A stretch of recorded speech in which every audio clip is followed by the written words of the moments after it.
大家好，欢迎收看这期催化剂，我是崔俊。这几年呢，国家一直在鼓励大家2胎、3胎相应的这个政策也在不断的推出。那么面对多人乘坐的这种场景呢，汽车市场其实也发生了一些变化像这种3排座、7座、6座这种车型呢，也在不断的推出，不管是 SUV 好还是 MPV 好。但是呢，我呢其实是作为一个 MPV 车主，所以我是建议大家面对这种多人乘坐的场景，一定首选 MPV。所以今天呢，就带来了一款全新上市的车型——北京现代的 MPV 酷斯图。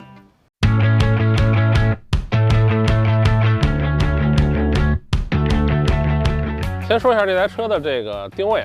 预售价格已经出了是在17.58万到21.88万之间。实际的价格呢，跟这个区间也不会相差太多。1.5T 和 2.0T 两个动力系统可以选择。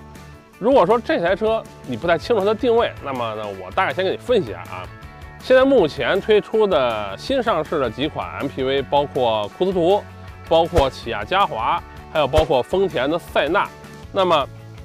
这台车酷斯图是在17到22万之间，那么往上是起亚的嘉华，嘉华呢低配车型差不多是在28万往上的一个价格，那么到30多万左右一个出头，那么再往上就是丰田的塞纳了。所以现在你清楚他们3个车型的一个定位了吧？但是有意思一点呢，虽然酷斯图价位呢是在20万左右，但是它的车身尺寸、空间其实已经和那2台车不相上下了，因为它的车身的长度已经超过了4.9米，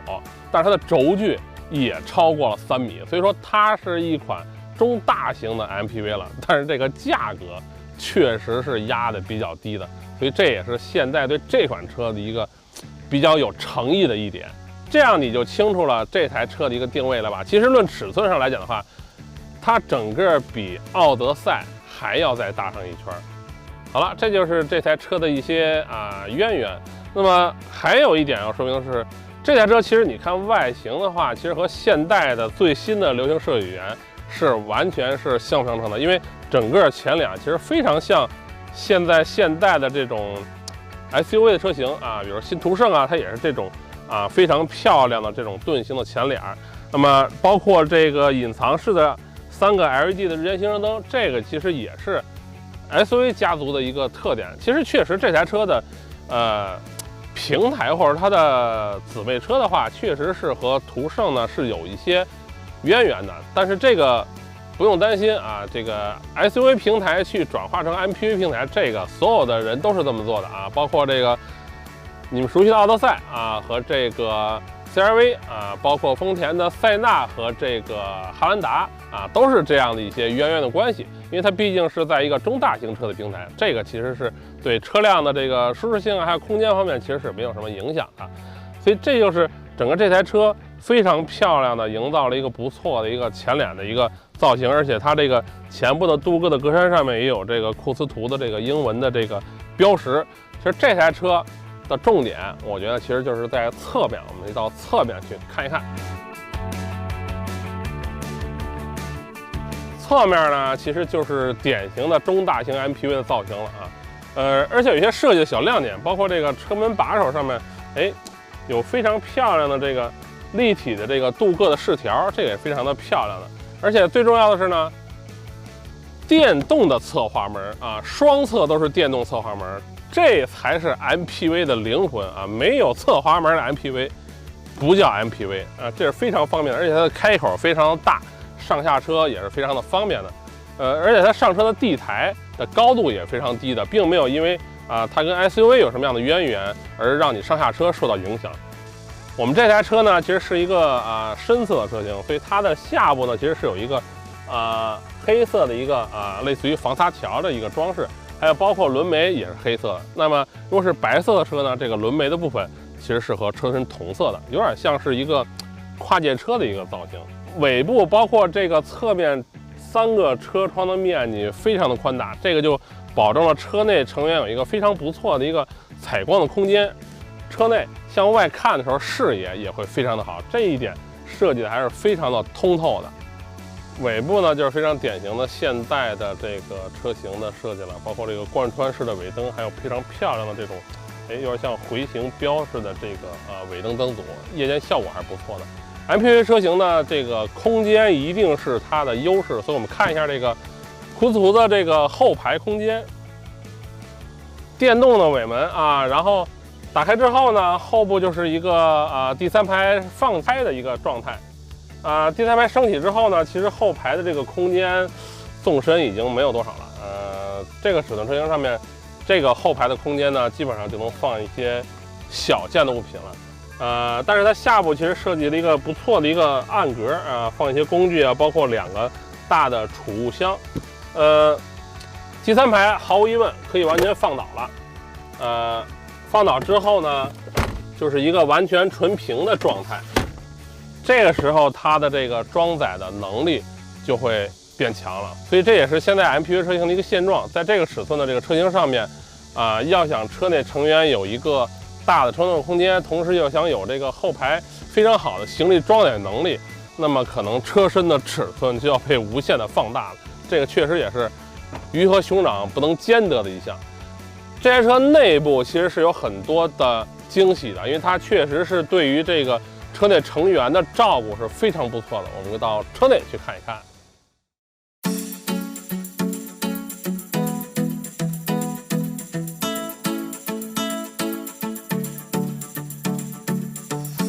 车内一定先上第2排，咱们来体验，因为 MPV 所有的重点全在这一排，非常好。就是这是一个2个独立的座椅，而且这个座椅的包裹性，还有这个皮质的这个舒适度是非常不错的。这个座椅呢有3个快捷键非常的方便。我们来演示一下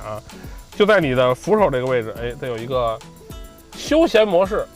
这时候呢，前排座椅就会往前移，然后第2排座椅会有一个俯仰的角度。这个时候你能处在一个不错的一个躺倒的一个过程这样的话，长途乘坐的时候休息还是不错的。还有一个按键就是这个一键躺平我们来看一下，座椅会向中间移动，横向移动，然后再继续的俯仰，然后同时这个脚托也会抬起。这个时候可能你已经看不到我了，这因为我已经完全的躺倒了，所以这是一个非常非常舒适的一个了。这个在你停车长时间等人的时候，这样休息还是不错的。好，我们来从这个躺倒的模式来恢复恢复到这个正常的坐姿，同样也是电动的。所以说它3种模式基本上涵盖了你乘坐车的各种场景的需求了，所以说能满足你各种坐姿，所以这一点设计的还真是不错的，而且可以横向前后的这个移动，完全都是关联的，是不是非常的方便？这个座椅大家看到了，同样如此，而且中间这2个座椅后排带通风加热全部都有，而且后排还有无线充电板还有一点呢，就是在这个前排座椅的后方有这个小桌板，这个在小朋友临时吃一些小零食做一些小功课的时候也是非常适用的，而且还有这个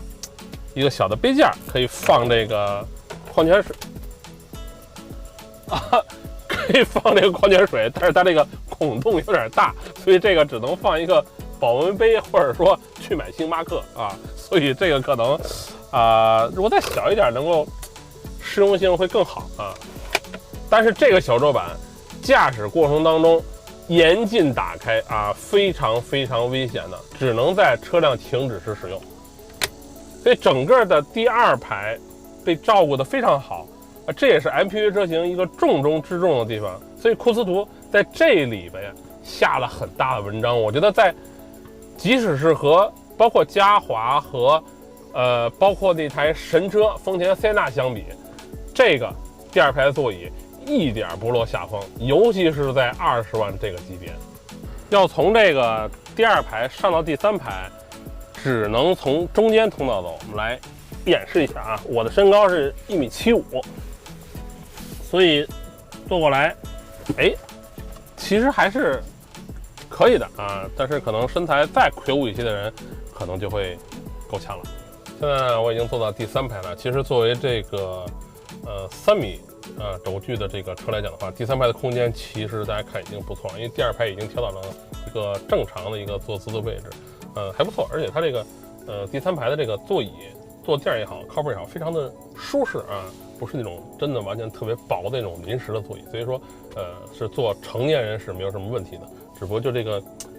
坐垫还是稍微有一点短啊，所以它对这个大腿根部的支撑不太够。这个靠背呢，头枕可以打开，这样的话头部空间也没有任何的问题。其实你看我还有1拳的这个距离。这靠背呢其实是可以进行这个前后的这种调整的，但是里面我没有找到任何调整的这个开关啊，所以它的这个调整还是要通过够一下啊，后面的这个拉带把它调整这个座椅的倾斜角度，所以这个是比较费劲的。因为它整个的这个后轮拱的位置其实向里侵占的稍微有一点多，所以说也影响了一些它的这个乘坐的空间。好一点就是说后排的这个空调的这个开关，还有包括 USB 口这一侧其实都已经配齐了，所以说对于这个3排乘客的这个照顾，这台车其实做的还是可以的。我觉得在这个价位内一定要强调，在这个价位内能提供到这样一个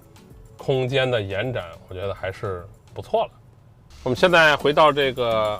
第1排的位置了第1排呢就是给驾驶员来准备的，所以说这台车呢一坐进来就是非常熟悉的现代的现在流行的这些配置，包括中控的设计其实非常简单的，因为整个大的梯形台的这种布局，这也是现在这种中大型车比较流行的一点。而且它这个用料说实话在这个价位内还是不错的，而且它的这个还是有一些设计感的，因为它整个在这个中控台的部分其实做了一些分层做了一些功能区的一些分层，包括这个上面的软包的皮质下面的这种隐藏式的出风口还有包括这个仿木纹的这个装饰。手套箱部分其实有一个非常好的一点，就是它设计了一个凹槽，这样我可以把我的手机一些小件物品放到这个凹槽里面，这个方便副驾来使用。2块屏尺寸不是很大，但是功能还是比较齐全的。仪表盘是一个10英寸的全彩的液晶仪表，中控台呢是一个10.4英寸的一个显示屏，基本上所有的功能都有了这个和现代其他车型也是保持了比较一致的，而且这个整体的这个使用的流畅度其实还是不错的，反应也比较快，这个我觉得也是现代车机的一个优势了而且这个是和百度进行了一个深度的捆绑，包括地图包括一些百度的一些应用都已经在这里边去体现了，所以说所有的功能都可以通过这块屏来实现，而且现在有非常好的这个语音识别的功能，它包括一些模糊音的识别包括一些车内的一些基本功能都可以通过语音来实现了，所以也是非常方便的。还要说明一点的就是这台车呢是3排做的一个布局，儿童座椅的这个 ISOFIX 接口呢只存在于第2排第3排是没有的，不是说这个功能缺失，我觉得是在使用安全方面的一个考虑，因为在我看来10岁以下的小朋友尽量不要坐在第3排因为他们是需要这个安全座椅的，而且一旦发生一些紧急事故的时候，小朋友在第3排他的逃生能力其实也是会受到一定的影响的，所以说小朋友嘛，更小的小朋友尽量都在第2排去做乘坐了。所以这就是整体库斯图所呈现的一个内部的一个功能性的一个介绍吧。我觉得总结一点就是在20位一定强调价格，在20位区间内能够提供这样一个宽敞的3排乘坐空间，而且每个座位都有非常舒适的独立的座椅，这是一个在这个价位上不多见的一个设计。而且最重要的是它的第2排是一个真正无敌第2排，乘客被照顾的舒舒服服服服帖帖的，这个是非常好的。而且这台车整体的内舱的做工在这个价位内也是处于比较不错的一个水平。好了，下面呢我们就开起来来看一看这台车我坐在第1排是否能满足一个城市场景使用的一个体验。开起来看一看。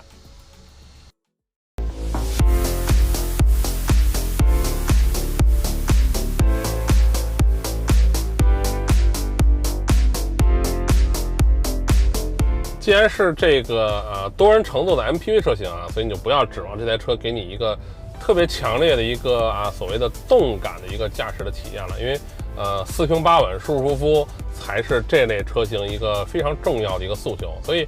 虽然这台车呢 2.0T 的发动机现在的这个数据还是不错的，236马力，353牛米，而且呢这台发动机其实是有一个最新的一个现代的 CVVD 的一个技术，它可以在3种做工循环当中去进行这个自动切换，这样它保证一个既有一个不错的动力释放，同时又有不错的一个燃油经济性。所以这样来讲的话，这台车总体的驾驶的感受就是舒适、舒舒服服、4平8稳，这就是这台车最大的一个，你可以说是优点也可以说是一个特点。8AT 变速器呢，其实也是属于一个不温不火的一个感觉，就是给你一种有动力不断的释放，但是它是一种绵绵之力的这种感觉。急加速的时候呢，动力也有，但是考虑到你城市当中这种场景使用的情况下，整体这台车调教的还是偏舒适性了。悬架底盘部分呢，这台车其实还是比较继承了这个现代的这个 SUV 的这个特点因为毕竟这个平台现在已经有很多车型在用了。就这台车具体来讲有一点点不同，就是说这台车的这个后悬架其实是采用了这个扭力梁式的设计。不要一听扭力梁就这个那个你熟悉的奥德赛呀，还有那台非常火的网红车 GL8呀，其实都是扭力梁的设计。这样的好处就是说，在 MPV 车型它的这个后部的部分其实是可以更多的让出空间给到这个车内的乘客，其实这是一个好的一个设计结构。而且现在的扭力梁的整体的这个调教其实也没有什么问题可能更多的是这种弹字色变这么一个主观的感受。来自底盘、悬架，这台车的反馈也是舒适性的，悬架偏软，直线的城市道路行驶的时候，这台车其实是有一个不错的舒适性。但是如果是需要，比如说真的去一些多弯的道路去行驶的时候，这台车的侧倾会稍微有点大。所以呢，乘坐多人之后，可能你对于驾驶员来讲的话，他的心态方面其实也是要保证一个车内各个部位的成员的一个整体的舒适性体验。所以说，那么这台车库斯图，起码我觉得在这一点上是做到了。还有一点我觉得是优势的地方，就是在20万左右这个价位区间内，现在在库斯图这台车上其实依然提供了现代完备的 L2 级别的智能驾驶辅助系统，包括这个高速道路的智能驾驶辅助系统等等，包括360度的全方位的这个监测，这台车也都配齐了。所以说，考虑到现在的价位区间，这台车目前可能没有相似的对手，或者说竞争车型能跟它去相做对比。所以我们也开了2天了，我觉得总结来讲呢，这台车最大的一个特点就是性价比还是不错的，在17到21万这个价位区间内，它提供了一个非常舒适的车内的乘坐空间，同时又保证了车内3排乘客都有自己舒服的位置，尤其是无敌的这个第2排这个座椅的享受。同时这台车又有非常不错的车机系统还有这个非常完备的 L2 级别的智能驾驶辅助系统。所以说，如果你是考虑一个20万左右的一个预算，那么又需要一个不错的一个7座的一个 MPV 车型，库斯图可能是你要去认真考虑的一台车。不管怎么说，这台车可能还是有一些小的缺点或者说可能每个人感觉是不同的，但是你不得不承认在这个价位内，北京现在把库斯图已经拉到了一个非常实惠的一个价格了。好了，这就是这期催化剂，我是崔俊。我们今天体验的是这个北京现代的全新 MPV 库斯图，我们下期再见。